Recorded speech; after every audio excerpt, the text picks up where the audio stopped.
दिशा सुद्धा आहे. विदर्भ प्रांताची 53व्या विदर्भ प्रांतामध्ये ज्यावेळेस समारोपीय सत्र होत असते त्या समारोपीय सत्रामध्ये आगामी दिशा आपण सांगत असतो. आगामी दिशेमध्ये असं आहे की 6 ते 10 फेब्रुवारीच्या दरम्यान भारतीय संस्कृतीचे आदान प्रदान म्हणून सील यात्रा चंद्रपूर आणि वर्धा नगरीमध्ये येणार आहे. त्यानंतर मार्च महिन्यामध्ये आपण उन्हाळी शिबिर करणार आहोत. तर 9 तारखेला जनजाती संसद, 10 तारखेला छात्रा संसद, 11 तारखेला पूर्वोत्तर भागातील विद्यार्थ्यांची संसद अशी दिल्ली येथे होणार आहे. आणि त्यानंतर पुढे आपण चलो ग्राम की ओर असं ग्राम अनुभूती शिबिर सुद्धा घेणार आहे. याच्यामध्ये आपण 3 प्रस्ताव पारित केलेले आहेत.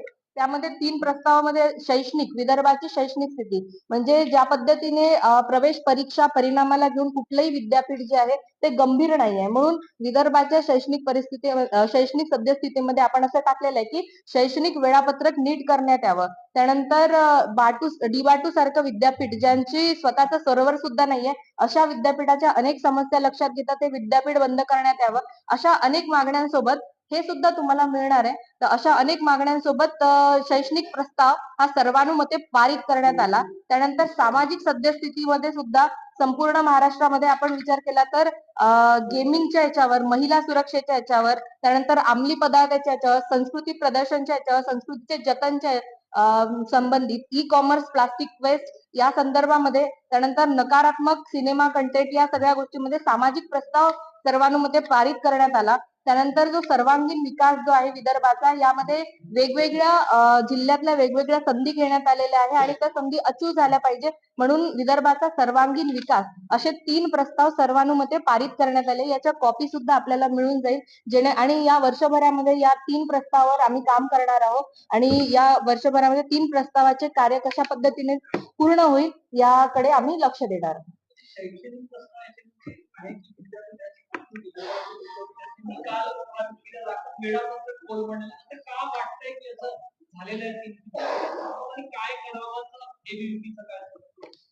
असं आहे की प्रवेश परीक्षा परिणामाच्या बाबतीत जर आपण म्हटलं की कोविडच्या नंतर जे वेळापत्रक होतं ते वेळापत्रक आपल्याला जे सुरळीत पाहिजे आहे ते त्या पद्धतीने भेटत नाही.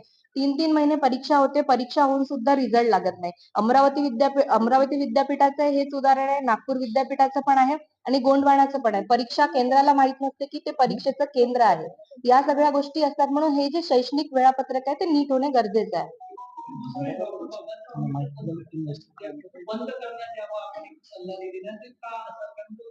कारण असं आहे की हे डी बाटू सारखं एक आपण म्हणतो की तंत्रज्ञानाला वाटचाल देणारं विद्यापीठ आहे. तिथून जर विद्यार्थी शिकून निघतील तर मोठे मोठे आविष्कार घडू शकतात. परंतु या विद्यापीठाकडे